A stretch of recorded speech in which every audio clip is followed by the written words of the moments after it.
up and welcome, I'm the one and only West Coast King, and welcome back to the League of the Americas here with FC Dallas. Now we are still in the January transfer window, but we've not gotten a new center attacking mid. We definitely need to do that, and I am trying desperately to get your guys' choice of Lucas Pizzone into the team.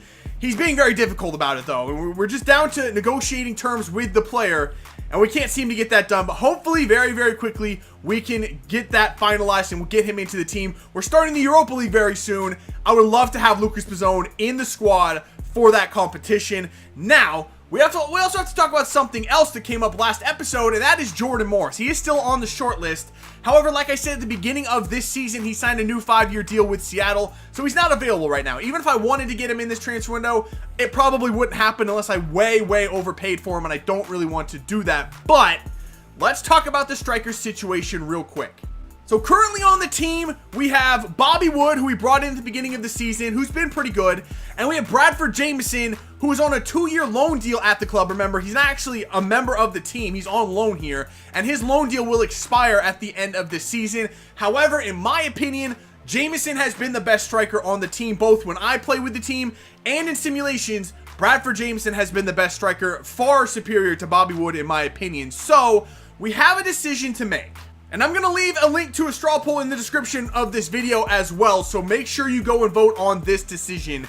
Should we keep and sign Bradford Jamieson when his loan deal expires? We already have a fee agreed with LA Galaxy. All we have to do is offer Jamieson a contract, and we'll get him into the team permanently. Should we keep Jamieson and Bobby Wood? Should we keep Jamieson, get rid of Bobby Wood, and go after Jordan Morris? Or should we let Jamieson go, keep Bobby Wood, and then go after Jordan Morris as the backup? I'll let you guys make that decision. It's 3 choices. Which striker pairing do you want to see in the club going forward next season? Again, link will be in the description to a straw poll. Make sure you go and vote on that. I want to know which striker pairing you want to see at Dallas. So now into the first game of the day we go, and it's the semifinal of the Domestic Cup, the League Cup, and we're taking on Boca Juniors. Now, Boca, they're in 18th place coming into this. They're having a rough season, looking like maybe headed towards relegation if they don't turn their year around. However, I know they have good players on that team. I know they're a quality side. I'm not going to underestimate them. I'm going to go for it. However, we don't really have the players to do that right now. We're on short rest. We have to rotate the team.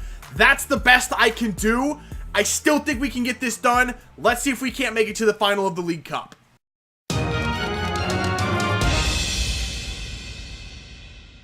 All right, here we go. Kickoff against Boca Juniors, and they still have Carlitos in this team. He's starting in there. I think this is their number 1 or their first choice starting 11 in there, so it's going to be very difficult with a reserve lineup to beat them, but I still think we can get this done. Oh, Thiam, no. Oh my goodness. Oh boy, here comes Boca Juniors. Okay, there is Carlitos, and we're down 1-0. That was their first possession of the game, and Thiam made a bad mistake right there and gave the ball back. He intercepted it and then just bounced off of him and went right back to him. Not a good start. Not a good start on the road. Oh, Lord. Oh, no. Here comes Carlitos again. Okay. That was better defense. That was better defense. I locked him down. Still going to be a corner for them, though. This is problems. I can't stop Carlos Tevez. Oh, no. Here he comes again. Oh, massive save from Allison. Whoa, that should have been probably 2-0. That was a huge save from Allison right there.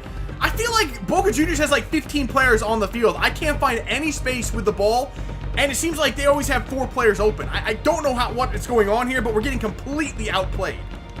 Not to, oh my God. Oh, that was a lucky play. We will take it though. What, Mauro Rosales, that was an interesting pass. Give it back to Rosales. Have the shot. Mauro Rosales scores. Wow, that's our first shot, I think, of the game. And we got the equalizer with Mauro Rosales. I thought he made a bad pass. The pass from Rosales right here to Gruezo. I thought that was a bit heavy, but luckily Gruezo ran it down. And somehow Rosales got that shot off. I thought the goalkeeper was going to get there. Oh, man, we just snuck one in. Okay, we need another one, but at least now it's level. At least now we're back in this game. Uh-oh. Oh, this is bad.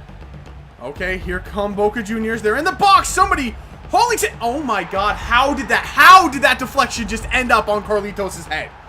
For real, we did so well to stop. Somebody stepped up. I don't even know who it was and blocked the shot. I think it was Hollingshead.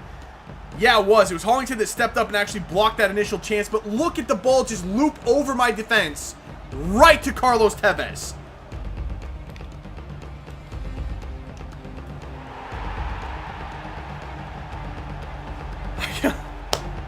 I have no words for that.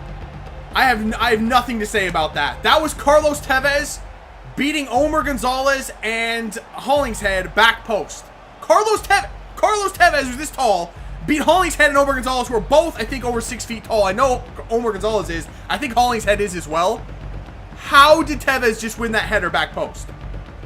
He's the best. How are Boca Juniors with Tevez in 18th place? He's unstoppable. I haven't given up a goal in this series in like 5 episodes. Tevez has a hat trick. There's the final whistle. 3-1. 3-1 loss on the road to Boca Juniors. I said they were a good team. I knew they were good. The only one that's good, though, is Tevez. I mean, he's the only one that did anything in that game. Just 11 men couldn't stop Carlos Tevez. There was nothing I could do about it. He scored a hat trick. I haven't given up a goal in so long, and he scored a hat trick. Like, what are you supposed to do against that guy? He's the best in the game. He's the best in the game. All right, so Lucas Pizzone has come back once again and declined the contract, saying now he doesn't want to relocate. Basically, he's saying he's a greedy little punk and wants more money. So we'll give him $80,000, 4 years, crucial first-team player. If this one doesn't work, I'm moving on to Alex Moat. I can't stand to negotiate with this guy any longer. If he doesn't want to come and he just wants to sit on the bench for Chelsea for the rest of his career, so be it. I'm not going to keep going with him. This is the last offer I'm giving to Lucas Pizzone. As a matter of fact, I'm going to go ahead and make an offer for Alex Moat. He's pretty cheap. I mean, $1 million, it looks like. That's about what they want, about $1 million. I think that should probably work. Let's see if we can at least get an offer confirmed for Alex Moat in case Lucas Pizzone again declines the contract. So we only have like 3 days left in the transfer window. I mean, it's literally, it's like I'm trying to sign Pogba or something. It's ridiculous how difficult this is becoming. A month of trying to sign Pizzone. The first deal I offered to Chelsea was on the 1st of January. We're now on like the 26th or 27th of January. It's ridiculous. But we're moving on now. We're playing Tigres. They're in 5th place. We're at home finally for this one. We've been away from home all month. So I'm glad to be back in Dallas for this game. Our first choice starting 11 is in there. See if we can turn this thing around and pick up 3 points.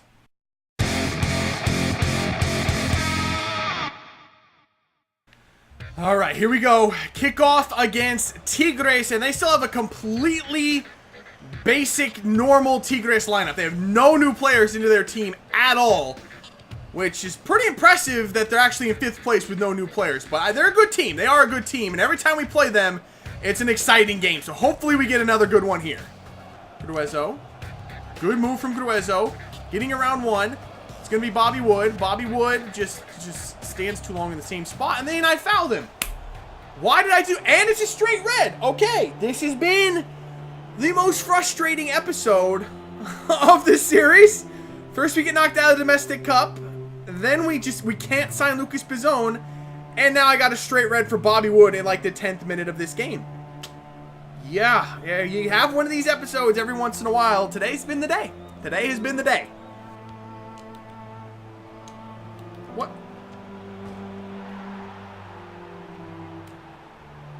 I've never seen someone try to make a tackle like that before.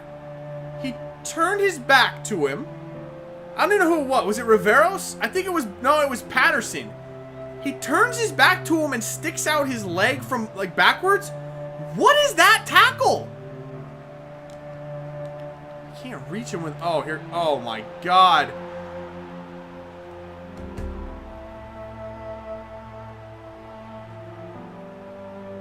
I'm hurting inside. I'm actually hurting. Physically, I'm hurt. Oh, that was, thank you. We'll take that. Maybe that gets us back in the game. We've come back from down to man and down to goal before against Tigres. Maybe we can do it again. The goalkeeper just gave us a gift. Mauro Diaz pounced all over it. I don't even know who that pass was supposed to be to. It went straight to Diaz. We'll take it. It's 2-1. Oh, for God's sakes, there's no one over here. Now there's no one over here. Wow, what a save from Allison. What is my defense do? Like, I'm unbalanced right now. I'm not trying to attack extra or anything. My defense is just completely out of position time after time. God, I can't stop it. Oh no, please step up. Don't let Gignac shoot. Wow, Allison again coming to the rescue. I think that just hit him in the face. But this is still, he made the stop. We still have a chance. Come on, guys. Out wide for Barrios. Barrios, yes. Why do Tigres have so many numbers pushed up? I don't know. I'm not going to question it. Here we go. Castillo all the way. Why did I try that pass? Why did I do that? Someone, I'm asking someone help, please. Why did I make that pass? Why didn't I just go with Castillo? I had it. There's the final whistle. 2 losses today. I've lost 1 game all year long, and I believe it was in a simulation. I've lost twice. Like, that doesn't, I don't know. I don't know what's going on. Our team's just in a rut right now. Just suddenly, our team is not playing well. I don't really know how to fix it, because I don't really know what's wrong, because it doesn't happen to this team. So, yeah, we got some work to do, I guess. I honestly have no idea what to do. All right, it is transfer deadline day, and we finally have a done deal for Lucas Pizzon. It's going to cost us $6 million plus Kellen Acosta and $85,000 per week just to get a player that I wanted to be a backup into the team. Actually, I was working on a deal for Alex Moat as well. Leeds accepted an offer of straight up Kellen Acosta for Alex Moat. I was thinking, that's a lot better deal. It's a much better deal, and then I couldn't get Moat to accept a contract. It's like, okay, this has been the most frustrating transfer window ever, so let's just take this deal. It's a stupid contract to offer, just a dumb deal, but we're going to do it anyway, because I just want this player, and I want this transfer window to be over. So that is going to be it for our business in the transfer window. And before we get into the full squad report, I just want to go over the striker situation one more time. Again, don't forget to vote in the straw poll below on that. I just want to show you what our two main strikers are doing this season. So Bobby Wood has 21 appearances, 6 goals and 4 assists, not the best ratio, and he only has 1 goal in the league. His other 5 goals have come in the Domestic Cup or in the Champions League. Bradford Jamieson has 11 goals in 24 appearances, including 8 goals in the league. So I would say I just trust him a little bit more, and that's why I'm saying he's our better striker. Plus, you know, his stats kind of back that up. So I really do like Bradford Jamieson over Bobby Wood if I had to choose one. But again, I'll leave it up to you which strikers we go forward with next season. All right, so now I will let the full squad report roll through on the side as I talk to you a little bit about kind of what happened in the transfer window, because I had some deals going that I couldn't quite work out and finalize. But, well, actually, it was just one deal, really. But I don't know, today just didn't really go the way I had hoped. Sometimes you have those kinds of days, so I'm sorry about that. I did my best, but things just didn't want to go our way. So the one deal that I couldn't get done, and I was really trying to push it through on transfer deadline day, was a deal for Julian Green from Bayern Munich, a player I know a lot of you guys wanted to see me try to get. I had the deal agreed to with Bayern Munich, but the thing that held up every single deal in this month was getting the player to agree to a contract, and again, that was what held it up. I couldn't get Julian Green to accept a contract, and then time ran out on deadline day, and we couldn't get that deal done. So that's a little bit unfortunate. I had included Tesho Akindele in that deal to try to get him off the books as well. And so Tesho's still here, as you can see in the squad report. Eventually, his name will pop up, so he'll still have to play out wide on the wing, slightly out of position, but it's a spot where he can really, he does some good things out there. So it's a bit unfortunate. I was hoping to get Julian Green in, especially for this Europa League run that we're going to put together this year. But I still think we have a good squad. We have a good squad that I think could do well in the Europa League. I don't know if we'll win it, but I think we can make a decent run in it. And with no domestic cups left, we lost out on both of those, I think, this month. So that's a bit unfortunate. All we have left to really worry about is the Europa League and the Domestic League. And in the Domestic League, I think we're 12 to 14 points clear. I'm not sure. I'll show you that at the end. But we're well clear atop the table in that. So I'm not too worried about that. So we're going to go all in on this Europa League run. I really think we could do some good things in the Europa League this year. So we'll try to push for that Europa League title. So continuing along with kind of off the field business and things I wanted to show you guys. I said last episode, if I remembered, that I was going to try to show you the top goal scorers and top assist man, because I thought Barrios was near the top of both. He is 8th in goals scored with 8 goals, along with Bradford Jamieson. So he's having a good goal scoring season. I think he has 10 goals overall this year, and he is the top assist man in the league. So Barrios this year definitely leading the team. I would say is the MVP of this squad this year. And of course, the last thing we're going to do today is show you the League 2 standings and see how things are going in the second division of the league.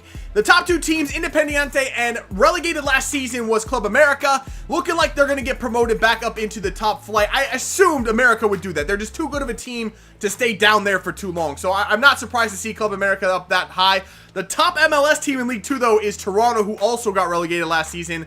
They're not getting promoted back up anytime soon. And the other 5 MLS teams are all down there in 14th place or lower, which is interesting because in League 1, obviously we have Dallas up top. That's no surprise there. But we also have 2 other teams in the top 10 with New York Red Bulls and Seattle. And I know Seattle was as high as 5th or 6th earlier this month. So they've just recently slid down the table a little bit. And the only other team left in the top flight from the MLS is the LA Galaxy. And they're in 14th place. And I don't think they're in too much danger of getting relegated. So yeah, the MLS teams in League 1 are doing really well. Just the League 2 MLS teams are struggling mightily, and I don't really have an explanation as to why that is. But either way, that is what the League 1 and League 2 standings look like right now. So that is it for this one. If you did enjoy it, make sure to let me know by leaving a like below. Subscribe if you're new. Don't forget to vote on the striker situation, and I will see you when we come back for some more League of the Americas with FC Dallas. See ya.